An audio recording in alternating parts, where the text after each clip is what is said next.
All right, everybody. Thank you for joining today. I see it's right at 1 o'clock Central Time. I don't know why that stopped playing, but it did.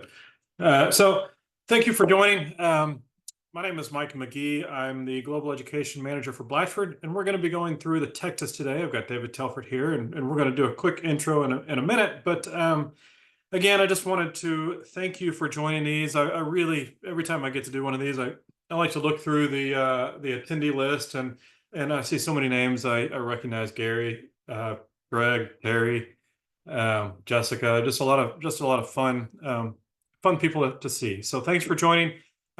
Really appreciate it. Without further ado, let's go ahead and go to the next slide. Again, my name is Mike Magee. I am the Global Education Manager and Senior Processist for Blatchford. And that is our QR code. You can scan that QR code. That will give you the opportunity to save our information, both myself and David. And you can also have the opportunity to share your information back through that app. That's always fun to see also. So if you would like our contact information, if you think you're going to have further questions, or you got a patient you want to discuss with us, or any of that kind of stuff, feel free to scan that QR code, and we can be happy to get back to you in any way we can. Again, my name is Mike Magee. I've got David. David, do you want to go ahead and introduce yourself?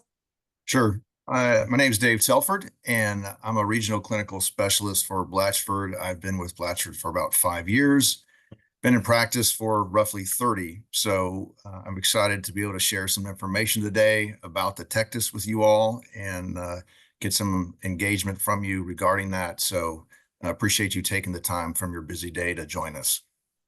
Absolutely. Thanks, Dave. We know you guys are so busy, and like Dave just said, thank you so much for joining. If you can go to the next slide.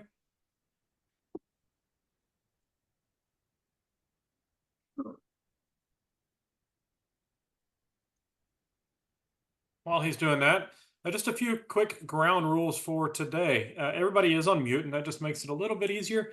There's not as many dogs barking in the background. My dog may decide it's the right time to start barking, but everybody else, hopefully there's no more dogs barking in the background. And this webinar is being recorded. All webinars that we do are on our YouTube channel at Blatchford Institute on YouTube, or you can go to our website at blatchfordmobility.com and go to the training and education portion and find our past webinars there. This webinar is for ABC credit. If you need a certificate for state licensure or something like that, feel free to reach out to me at mike.mcgee@blatchfordus.com. We can get you those certificates if you need to self-report that. If you have any questions, please type them into the Q&A panel. It should be on either the top or the bottom of your screen. You can ask questions there. I will be watching those questions while David's talking, and vice versa. While I'm talking, he will be watching those, and we'll be answering questions as we go. If there's a question that everybody needs an answer to, then we'd be happy to kind of stop the webinar and answer that question right then and there. Otherwise, just type in questions and we will answer them as we go. You can always, I know it's hard to think of questions sometimes in the moment. So if you have a question that pops up, you can reach me at mike.mcgee@blatchfordus.com or david.telford@blatchfordus.com. So without further ado, we'll go ahead and get started. Again, ask questions, and we will answer as we go. Thanks again for joining. Go ahead, Dave. All right. So we're going to talk about the Tectus today and its functions and how it could possibly help your patients. So first off, what is the Tectus? The Tectus is a microprocessor controlled orthotic device, a KAFO, and it allows people to regain a more normal gait pattern through the hydraulic knee unit that's computer controlled on the side of the leg. And we're going to talk about that in some detail. So we talk about this technology as performance response technology. And so what we did was we took our information and our knowledge from our prosthetic side, and we have now applied it to the world of orthotics. And it is, here you can see the gentleman standing with the device on his leg.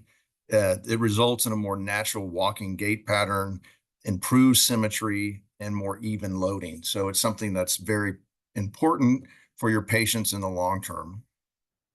So just some of the key features here of the Tectus.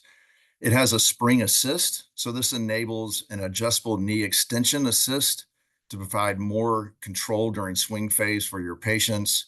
We have independent hydraulic adjustments or resistances, one for stairs and one for sitting. So you can really dial that in specifically for your patients to give them the correct resistance that they need for those activities.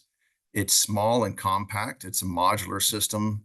It's 40% smaller than some of the other units that are out on the in the industry. And because it's modular, it can accommodate some unique limb shapes. So you can see at the picture there on the right side of the screen, that's the battery pack at the top. There's a cord that connects that battery to the actuator. So you can move the placement of the battery around on the system. So it can accommodate some unique limb shapes because of that.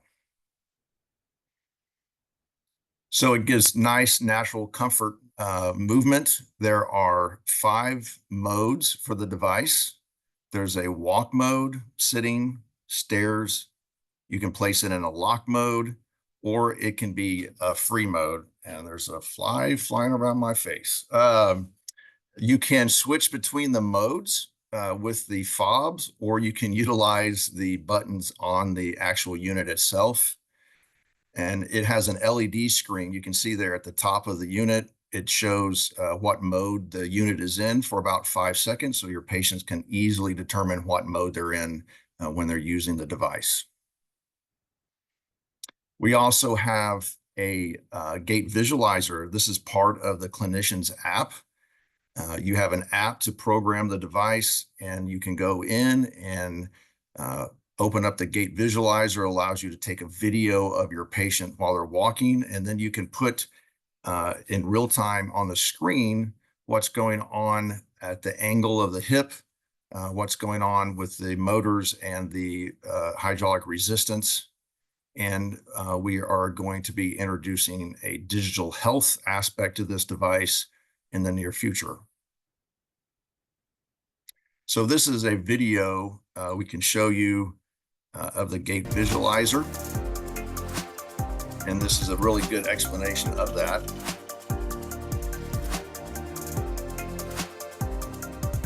So first, what you would do is you would select it, you give your video a name, and then you record your patient. You record them while they're walking.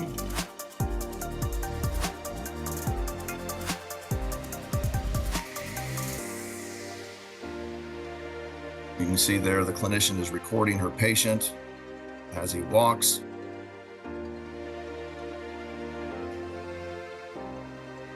Gathering the information. You'd stop the video, complete the activity, it uploads the information. Then at that point, you can play that video back, and you can see there she has the thigh angle going on the screen in real time with the video.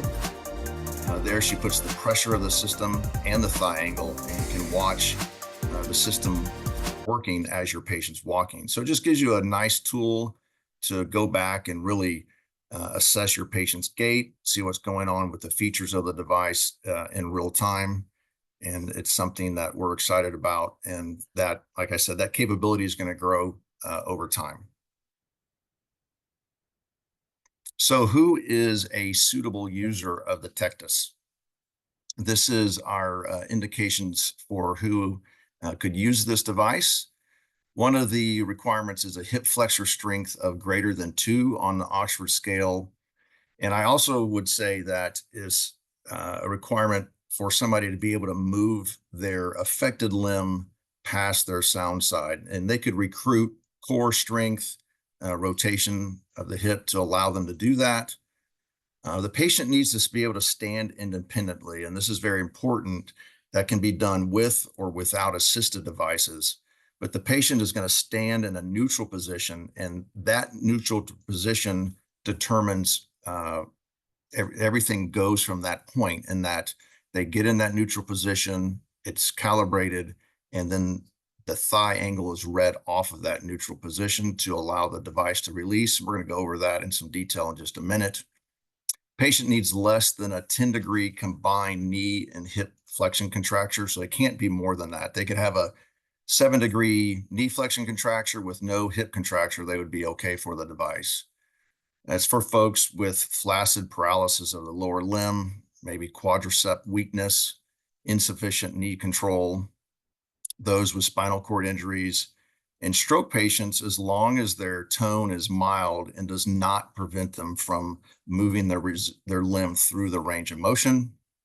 Post-polio patients do really well with this device, and it's for individuals that weigh less than 220 pounds. You can see on the screen up in the right-hand corner there, this is our Tectus candidate selection tool. It just basically takes these points and just moves you through a decision tree if your patient meets these parameters or not. So certainly your territory managers can help you. The Blatchford clinical team can help you in these assessments, but we do have that candidate selection tool available for you. So what are some of the contraindications? It's not indicated for somebody who cannot initiate hip flexion, either with their hip flexors or compensatory motions. If the patient has more than a 10-degree knee and hip flexion contracture, either individually or combined. People who have more than 10 degrees of genu varus or valgus, maybe they stand with about 20 degrees of varus, but it is correctable to under 10 degrees in the casting process. That patient would be a candidate. But if you can't correct it under 10 degrees, then they really are not a candidate. They have compromised hip control, leg length discrepancy of more than 15 centimeters, which is right at 6 inches. So it can accommodate a pretty significant leg length discrepancy. Again, spasticity that prevents them from moving through the range of motion. If they don't have manual dexterity to switch the modes, either via pressing buttons on the unit or with the fob that they get with the device, or they just cannot figure out how to use it, or they just don't have the cognitive function to use the device, or somebody who's going to reject it on appearance because it is an orthosis, it's a KAFO, and it's going to be obvious that they're wearing a orthotic device when they use the Tectus. So this is a good slide to show what is actually happening with the unit through the gait cycle. You recognize that. The red and orange line moving through the center of the screen, that will show when the device is actuated and when it's working. So at initial contact, the device provides resistance to flexion at the knee joint. So it allows them to have initial contact, loading response, still resistance to flexion through the unit. They move to mid stance, and as the sound side is starting to swing through, they have resistance to the flexion in the hydraulic unit. And terminal stance, they still is providing resistance to flexion so they can land on their sound side. And then in pre-swing, the unit gets to a pre-described thigh angle, which allows the unit to release and to swing. And at that point, the hydraulic resistance and the spring that is in the system controls heel rise during initial swing. And then that spring gives assist through mid stance to help move the foot into a good load accepting position, that terminal stance.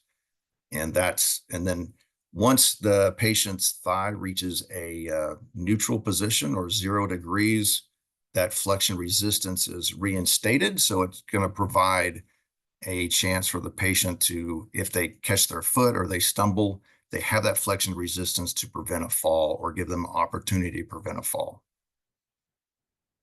So let's go into the functions in a little bit more detail. We talked about this already, but there's a walking mode, there's a sitting mode, stairs mode, lock mode, and free mode. And as I said, it has stumble recovery, and it has an adjustable extension assist. And as I said before, it's also modular design, so you can adjust how you configure the device for your patient, specifically for your patient. And you will, like I said, you'll switch between modes using this fob. Each unit comes with 2 fobs, or you can switch between units using the buttons on the side of the device. And your patients are going to really naturally pick what works best for them. Some patients just almost exclusively use the buttons on the device, while others will use the key fob almost exclusively. But it really comes to them in a very natural way. And it's once they get using it, it's a very smooth, seamless progression between different modes. They're also, when they switch mode, they're going to either allow it to give them beeps to know that they're switching moves, or it'll be a hepatic confirmation that they switch modes. So the device will vibrate for your patients to let them know they're switching modes, or they can arrange it or configure it to where they'll get a beep when that occurs. And again, as I said before, they also were going to have the visual display at the top of the unit. There's a LED screen there. And when you switch modes, it's visual for about 5 seconds. So let's talk about walking mode for a second. There are 3 subsets of walking mode. There's forward walk, standing support, and back step. So as your patient is standing in that neutral position that we talked about, once they step forward with their unaffected limb, it creates a negative thigh angle. And once that thigh angle reaches -8 degrees and they are moving forward, it goes into forward walk. It's going to release. They're going to swing their leg forward and they get to initial contact and they have that flexion resistance there. While they're standing in a neutral position, it effectively has stance support, meaning that they're going to have resistance to flexion while they're standing there. So they can have a little bit of postural sway and they can stand there with confidence that the knee is not going to give away on them. So they can load more on their affected limb and they're not just going to be completely, wearing out their sound side. If the patient happens to step backwards, maybe somebody comes through the door, they have to take a step back, the unit is going to recognize that they are not moving forward, that they're going backwards, and it stays in back step, and that will keep the device in a locked position. And they can take several steps backwards, it stays locked. They achieve that neutral position, and then for a beat, and then they're ready to move forward from there, and it goes into forward walk once they start progressing forward. So it's a very safe system, allows the patient to be able to have postural sway, but then when they are committed to walking, it's going to release appropriately for them. It also has a sitting mode, and there are 3 subsets of or substates of the sitting mode. There's sitting resistance. So the patient's going to come up to a chair, they press sit mode, and they can ride the hydraulics down into the chair.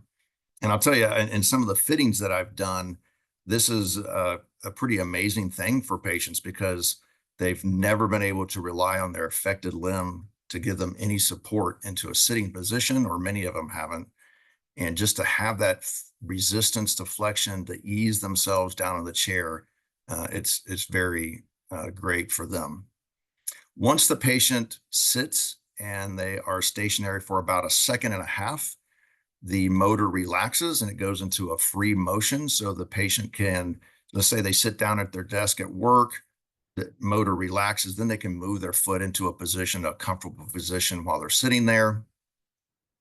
And then once sitting and they go to stand up, there's a sit to stand. So let's say the patient gets up to about 35 degrees from a sitting position and they don't make it quite all the way up. Well, the device is going to lock at that point, and it's going to give them a ratcheting effect to go to a standing position. So if they get halfway up, they don't get quite all the way up, they can kind of lean into the device, it stays locked there, and then they can stand all the way up. So those are the 3 substates of sitting. So here's a video demonstrating that. You can see the gentleman here, he just places it in sit mode and can ride the hydraulics into the chair. And then here, patient just demonstrates, puts it in sit mode. He has the visual there that he's in sitting mode. He can sit right down. Again, after he's been there for about 2 seconds, it goes free. He can position his foot where he wants to. Now, when you go from a sitting position to standing, it automatically goes into walk mode. So they don't have to put it in walk mode once they go up from a sitting position. It has stair mode. Here, Alex is going to demonstrate going into stair mode. He walks out to the stairs, places it in stair mode. So he has the safety of knowing that he is definitely in stair mode before going downstairs. And then here he is coming down the second flight of stairs. Oh, let's try that again.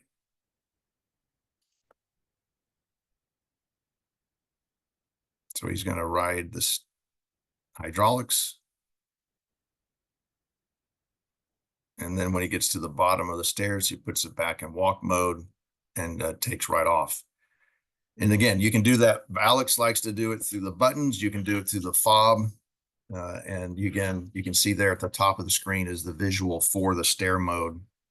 Again, it has that safety of knowing I'm in stair mode. I'm going to have good resistance until I take it out of stair mode. And then you have a lock mode. Here, Alex, if your patient is going, he's demonstrating putting it in lock mode. If your patient's going to be standing at a counter or just doing a particular activity, not walking much, they can go ahead and put it in a solid lock, and it gives them that security of just standing, and they know they're secure through whatever activity they're doing.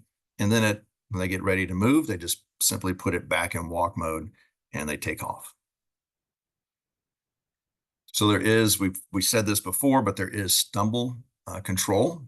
So it reduces the occurrence of falls. It just brings increased safety to your patients. And it does that through multiple sensors, and it reverts to a high yield right away to give them a chance to catch themselves if they catch their foot through the gait cycle. So with our spring assist, the patient is able to walk at varying speeds. You can see here, walks very quickly initially, and then Alex slows down, and the brace really just keeps up with him very nicely. You can see there, that's just walking at different speeds. It's a great feature to have that extension assist and that spring to help control that. Here is the spring. It's a mechanical spring underneath this flap. So you can, as a clinician, when you're fitting and programming the patient, you can preload that spring with a 5mm wrench there as the clinician's doing. So maybe you need a little more extension assist. So you're going to preload that to give a little more force. The device comes with 3 different spring category stiffnesses. It comes with the most stiff spring already installed. You can remove that spring and change springs if necessary. With your first Tectus, you're going to get a tool to enable you to do that. And again, like the clinician showed earlier, you can fine tune it with that 5mm Allen wrench. You could do that on the lightest, the medium, or the strongest spring. Just really dial it in for your patient. Here's some of the technical specifications. It's for activity, 1 through 4 patients. The max user weight is 220 pounds. The component weight is 660 grams, or 1 pound 7 ounces. It's rechargeable Nikon battery. It takes 2 hours to fully charge the device. That is from completely empty to a full charge. It takes 2 hours, and the user is going to get approximately 18 hours of continuous use out of a full charge. It's warranted for 36 months, and it's IP rated, IP54 rated. So if they're out in a rainstorm, they're caught in a rainstorm, they're going to be okay. And it's a durable device for your patients in the real world, is what I like to say. It is L 2006. It's a PDAC approved. This is US only. It's a all-inclusive code, just like any other microprocessor KAFO. And again, it is PDAC approved.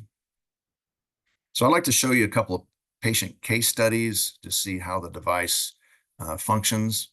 The first patient is Alex. He suffered a spinal cord injury from an IED, and He initially was in a wheelchair. He had some chronic sciatic pain, hip dysfunction. He went to a solid KAFO initially, a locked KAFO, and then eventually was able to transition to the Tectus. And his big thing was being able to go downstairs step over step. That was important to him. You know, a lot of trains and um, commuter situations there in England, and he did not like having to just to step downstairs, step over step or sidestep, but with the Tectus, it allows him to do that. Going downstairs, step over step. Here he is walking. You can see he does not have any hip flexion or very little hip flexion, lack of hip control, no quad or ankles. And here he is from the side. And here is Alex with his Tectus. So it really restored incredible function for him. Now you might see that he is vaulting a little bit there in this video. This is early on. He has since regained more hip flexion strength. So he was using some compensatory motions to advance his limb, but that just shows, you know, he has good core strength and he was able to utilize the device that way. This is him previously with his locked KAFO. I would have to go down. And then here he is with the Tectus, puts it in stair mode. He's just able to descend stairs step over step. Then he puts it in walk mode and takes off. Alfie is the second patient here. She had a left knee injury, a ruptured left Achilles tendon, multiple orthopedic intervention, surgery, and just some really bad outcomes from her. She had chronic sciatic hip pain, and she was walking with a locked KAFO, which again just kind of exacerbated those problems.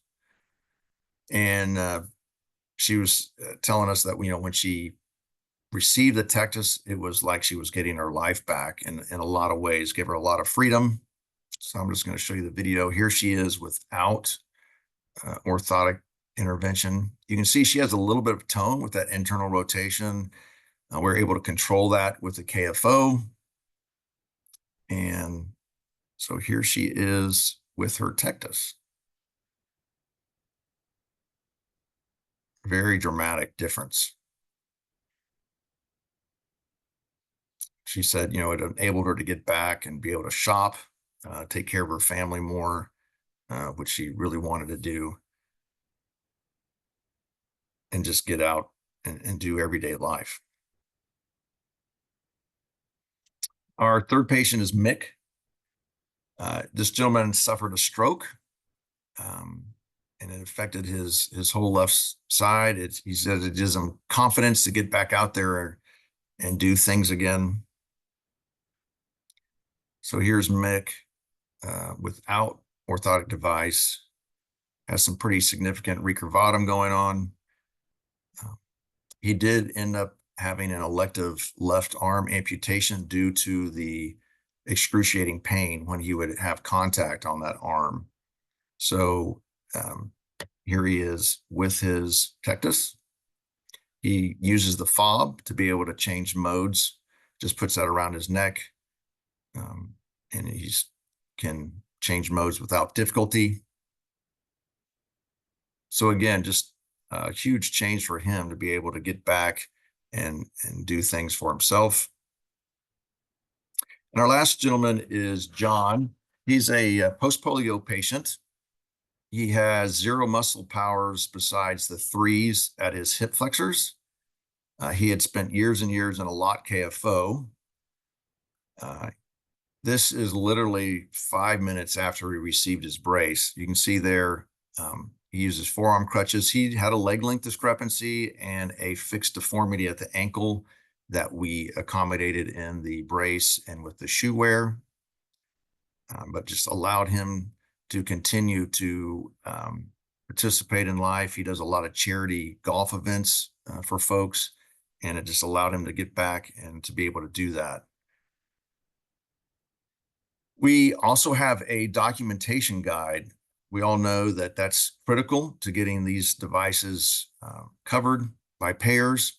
And this document guide just gives your um, rehab team ideas on what they need to put in their notes, how they need to document for this device, to help make the case for medical necessity. We always talk about to our customers, hey, approach this from a safety standpoint. We had one patient that we fit with a Tectus. She had utilized a lot KAFO in the past, and she had taken several falls, resulting in fractured wrists. So that was the path that we took with her about preventing falls, safety, and just being able to functionally operate in her environment with the safety that is needed. So what's the process of the Tectus? Well, you're going to first do an assessment. You can use the candidate selection tool, the Tectus selection tool.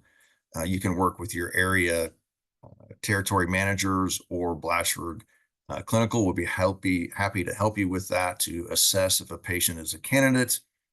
Then you would go through and get authorization for your patient, ideally, and start moving that. Once we have this down, then we're going to come in and we will present a certification course and help you with casting. So this certification course is, we go over this information in much more detail, explain, how it works, what we're doing, what we're wanting to achieve. And part of that course is we do a evaluation brace on the patient to make sure that it's basically proof of concept that they can operate the device, and then we'll cast your patient together. And there's a little bit of a unique casting procedure, nothing too crazy, but we do want 10 degrees of anterior tilt to make sure that we can move the patient through the full range of motion. Once we've taken a cast, it's fabricated, we do a check fitting, very much like a check socket in prosthetics, to make sure that everything fits. And then we'll move to delivery. That check fitting is very critical because it is a rigid laminated KAFO that comes out on the other end, and there's limited adjustability that you can do at that point. It needs to be a rigid system because we want the knee joints to stay in good alignment and to be able to move the device through the range of motion.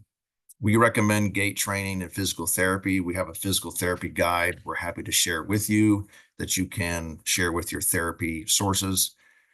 And then we're going to help you with follow-up. We're here for you through the whole process and to partner with you in your taking care of your patients. This is a picture of the TEB, the Tectus evaluation brace. We have a right and a left. It looks a little large there. It's large because it can fit, it's one size fits all. And again, it is really a proof of concept more than anything. Here's a video that shows somebody using the TEB. Here she walked before. Here she's in the TEB. It's sized for her. And now she's walking with the device. I always tell the patients, hey, don't worry, this is just an evaluation brace. Your orthosis will not be this large, but it does give peace of mind that the patient's going to be able to use the orthosis and they're able to use this technology.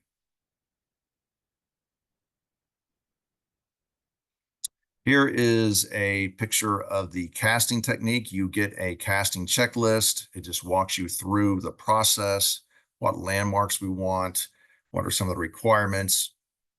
Has a post-casting checklist to make sure that we get a good mold, because we all know as clinicians, the better we do this step, the better the outcome's going to be.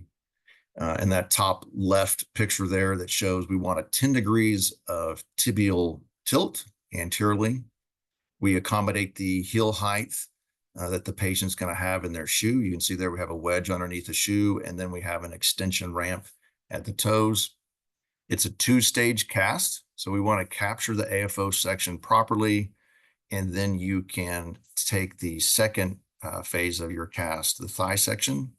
You can do this standing if your patient's able to do that in parallel bars, or they can do it in a lying position. We just want to make sure that we don't distort the thigh section of the cast when that's taken. We want to make sure that you get a nice mold of the device.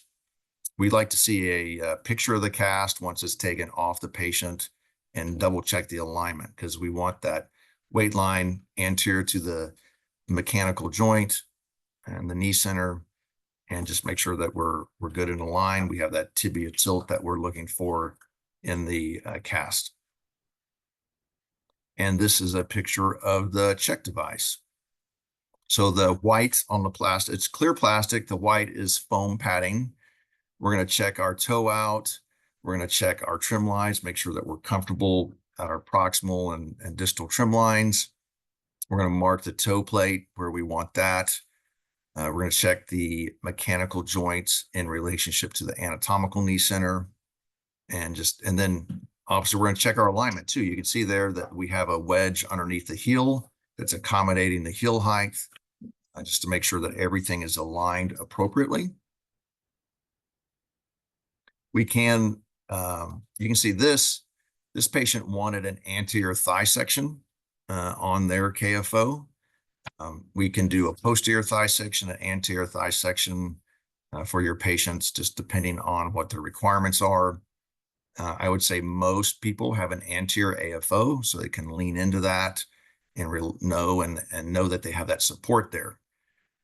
So this just assures that we're going to get a good fit, assures that everything is aligned appropriately, and then we can move to the next phase.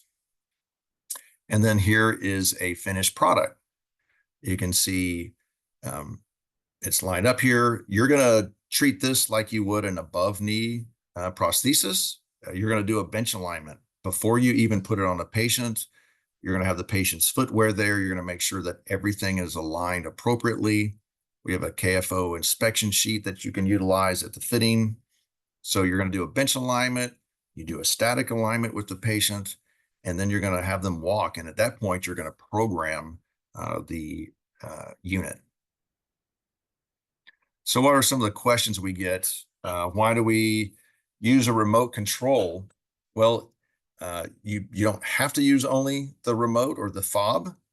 You can use the buttons on the unit, but it just, when they're switching modes, they know they're in the correct mode. They know what mode they're in. They see the LED screen at the top of the unit.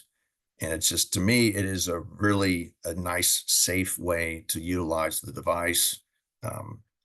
So there's no need to pull out the phone to change modes. It's all right there. It's either on the fob or on the unit itself. This maybe goes a little bit to what I was saying a while ago. Because we have unique resistances for stairs and sitting, they'd go into specifically a stairs or a sitting mode. So again, you can really dial that in for your patients. Maybe they want to be able to sit down quickly, so they have a little bit less resistance to sitting, but they're a person that goes down stairs on a regular basis, and you want that higher resistance for stairs to give them that opportunity to go down those stairs safely.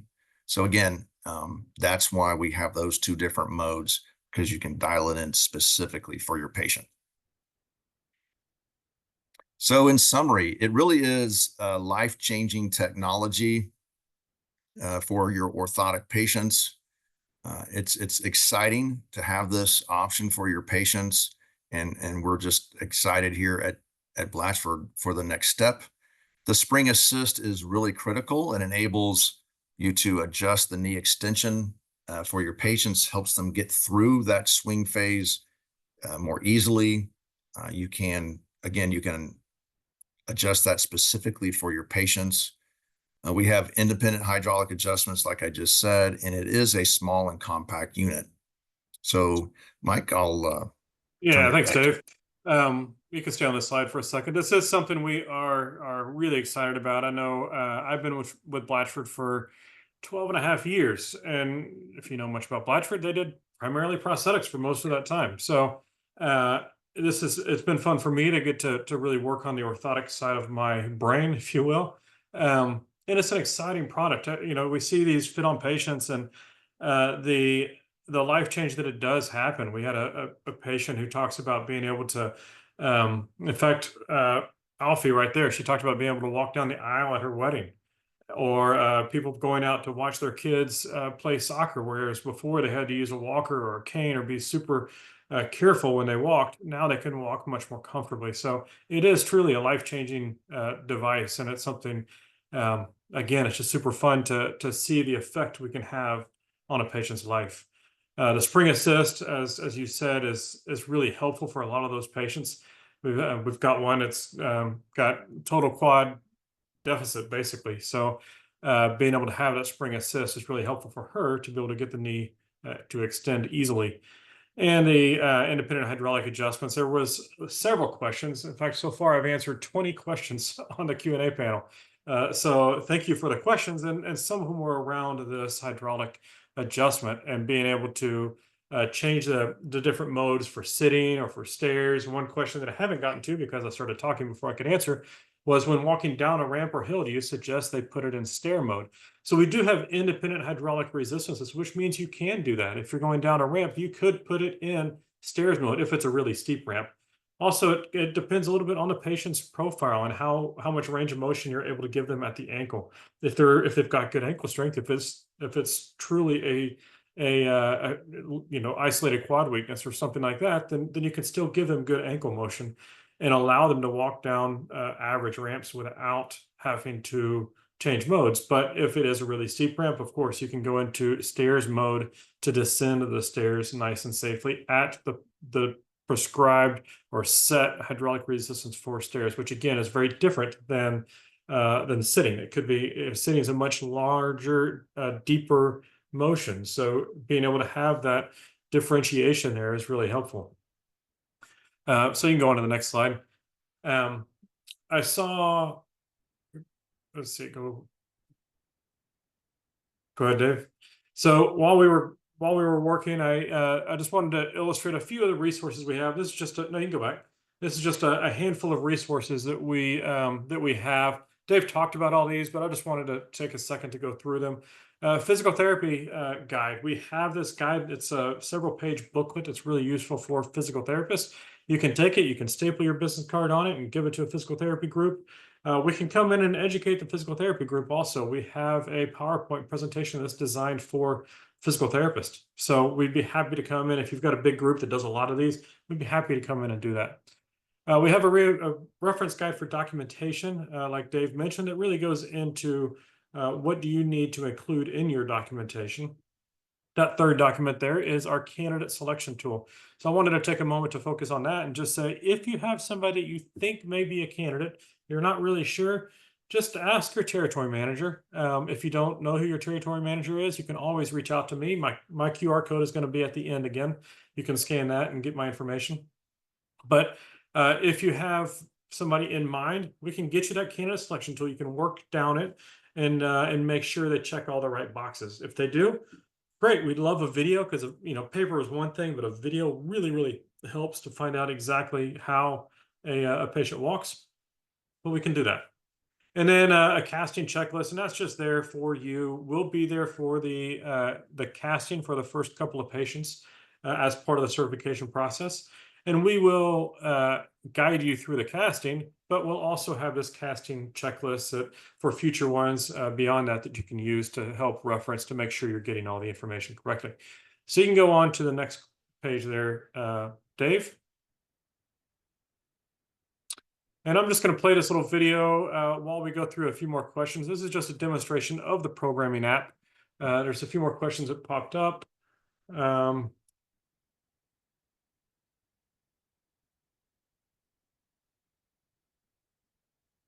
So there was a question about the stance control orthosis and a bilateral user. Is it good for bilateral, was the first part of the question. And unfortunately, it is not set for bilateral usage. It is a unilateral side. So she's asking, can you use stance control on one side and a bilateral on the other?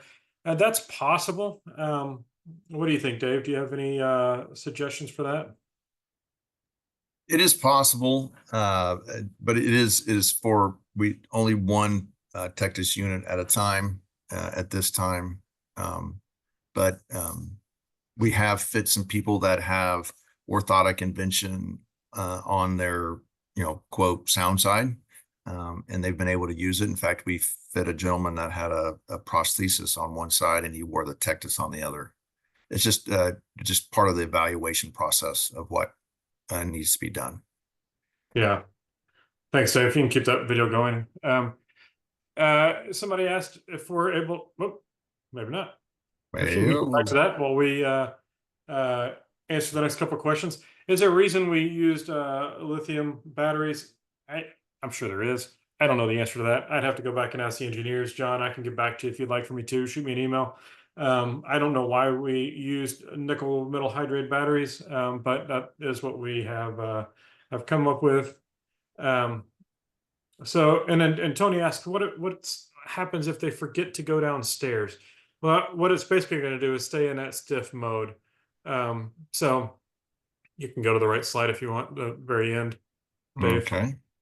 You can just back out of that, I would suggest, probably, and reshare at the right slide. But if you forget to go to switch it, then you can go, it'll be basically stiff unless you trigger it to release for some reason. But you could still go down one step at a time, up with the good, down with the bad, like they always say.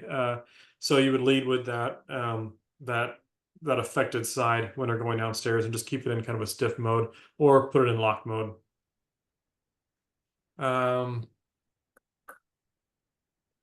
Ellen had problems with the sound. I don't hope nobody else had problems with the sound. If you did, sorry.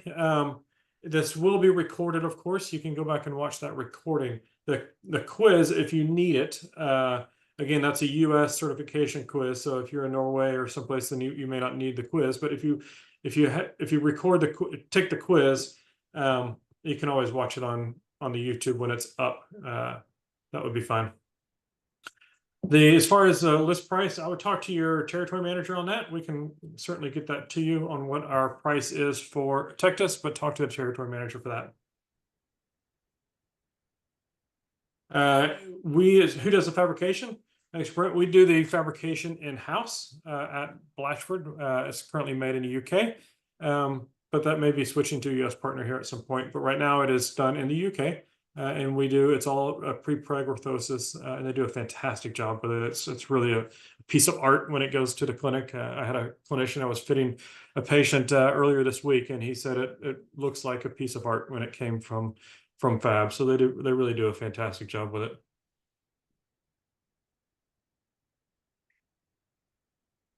So one question about leg length discrepancy was one of the contraindications with leg length discrepancy. However, one of the patients has one. I believe, correct me if I'm wrong, Dave, but I believe it's 15 centimeters is our limit of leg length discrepancy. So you can use it as long as you don't have more than that. And 15. Correct. That's a lot. That's 6 inches. 6 inches. So that's a pretty lengthy leg length discrepancy. So you can we do allow for that. So if you just click from current slide there, that should start up. And if it doesn't, we can just leave it on that screen. Yep, that's fine. Any other questions? You can go on to the next slide now, or you can leave it on there while we have a couple minutes anyway. So I'll talk through this video, and if any questions pop up, I can answer that. So the first thing you're going to do with the app is look at the thigh angle. The thigh angle is what determines the knee goes into free swing. So you want to make sure that's set in the correct position. So you can have them doing basically a static alignment and look at the thigh angle, and monitor what's happening as they walk.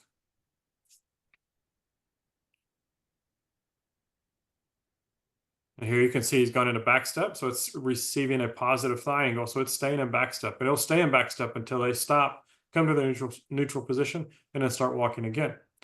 So here's his standing calibration point. He's going to stand where it needs to be, where he's comfortable. And then she's just going to press calibrate there and confirm.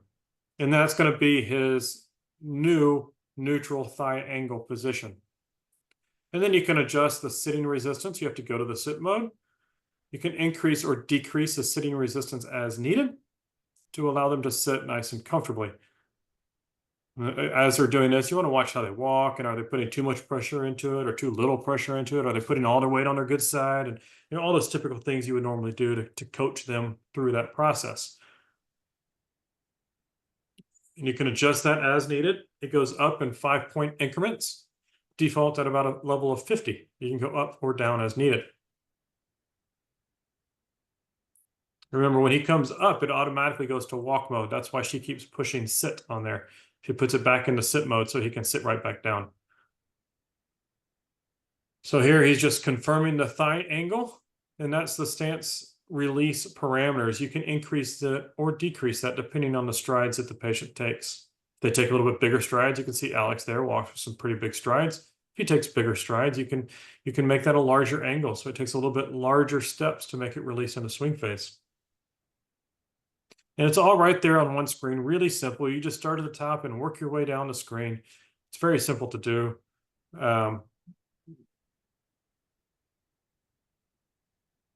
It walks you through the entire process. Stairs resistance, you can go to the stairs. Now, obviously, Alex has done stairs before. I would not advise starting a patient on the top of the stairs.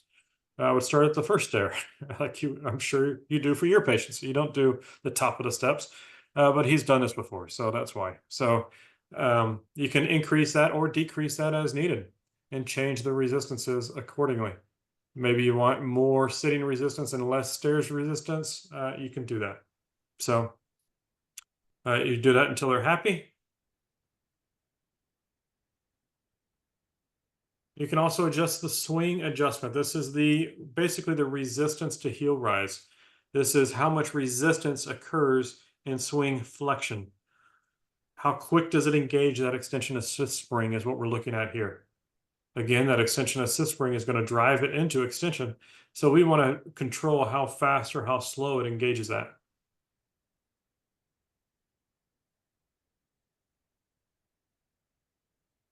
And then you can change the pressure threshold, and that also determines how quick or how slow it releases the knee into swing phase. You can increase that from 20 up to 30, or decrease from 30 down to 20. And again, that's pressure within the system, within the knee hydraulic unit there itself. It's not really a toe load pressure; it's a hydraulic pressure. And that's all part of the certification course. We will go through all of that with you. That's Dave. We can go to the next slide. That's pretty much the whole programming. The rest is programming their remote, and you don't really need to do that. It will come pre-programmed. So again, make sure you take the quiz. That QR code on the top right there, that is the quiz for today's webinar. Make sure you take that. I give everybody about a week to complete the quiz before I submit it to ABC. If you're a BOC or you have a state license or something else that needs a certification, please email me and I will pass that along. But we can certainly get you that certificate. And again, that's our QR codes. If you have a question that you just didn't quite get a chance to answer, feel free to send that to either David or myself, and we'd be happy to answer those at any point. We'll stick on for a little bit longer here, see if any more questions pop up. Oh, there was one more. Is there any need for a patient to try traditional bracing before trying Tectus? Not necessarily. There's no requirement for that according to the ELCO, but I would encourage using our trial brace at least to make sure that they can function with it. You don't have to have tried a lock brace, or there's no requirements for that. So, but we would obviously recommend our evaluation brace. The evaluation brace, as Dave said, is kind of just a proof of concept, if you will. It's not something they're going to be excited about walking around for the next hour and a half for. It's really just, can they release the knee? Can they function it? Can they feel the support of it? And then going into the next, and then taking it back off. And Mike, I would add that I would think about patients maybe that you've had in the past that you fit with traditional bracing, but are having problems. There are specific activities they still can't accomplish on their own, or they're afraid to do. That's worth taking a look at them and seeing if this device might be beneficial for them. That's exactly right, Dave. So, and it may be something you bring if you've got, if you've done a lot of stance controller or locked KFOs in the past, maybe you have a day where you bring a few of them in, and we can try several patients with the evaluation brace and see if you or the patient think they would benefit from the Tectus.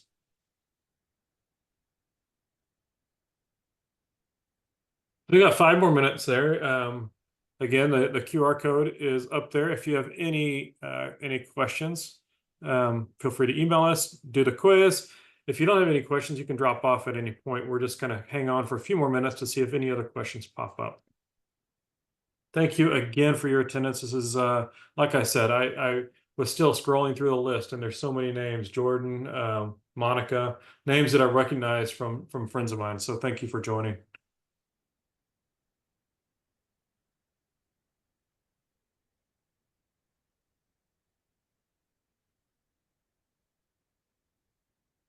Can you kneel on the Tectus was a question. And real quick, yes, I will email out the quiz and a link if you can't get the QR code. But back to the other question, can you kneel in the Tectus? Yeah, you can kneel. There's no problem with that. You can put it in stairs mode. You can put it in free mode if you need to if you're not using a resistance of it. You can certainly kneel. There's no problem with that. And hi, Kevin. Yes, the extension assist is indeed adjustable. It's adjustable with a spring and a 5 mm wrench. You turn on the top of it, or if that doesn't provide enough adjustability, you can change the spring to a different tension spring. There's 3 tensions: a soft, a medium, and a firm spring. It comes default with a firm, but you can go down to the medium or the soft. That's no problem at all. Hey, Greg, thanks for joining. Again, it's one of the names I recognize. Good to see you. France, thanks. Again, the cost, reach out to your territory manager. They're going to know your exact cost much easier than myself. So reach out to your territory manager. If you don't know who that is, please reach out to me, and I'd be happy to get that to you. Thanks, John. If the battery runs dead, is there a default lock mode? It's not really locked, but it's in high resistance, if you will. It will support the user to get from point A to point B, basically. But it's not something they're going to feel comfortable walking on all the time. All right, no problem. I'll send you the quiz. That's easy. I'll be sending out the quiz link to everybody that was on this list.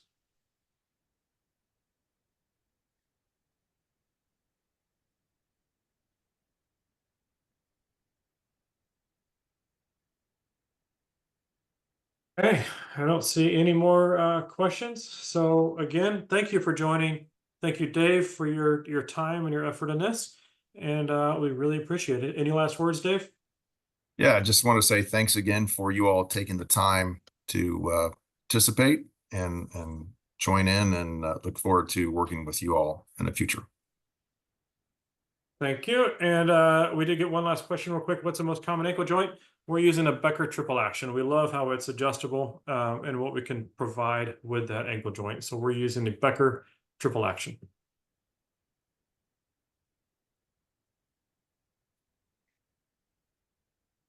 And yeah, Ray, would be happy to come and do an in-service for you. Send me an email and I'll be happy to help arrange that for the facility if you've got a patient in mind. Waterproofness is IP54, which means it can be lightly sprayed with some water.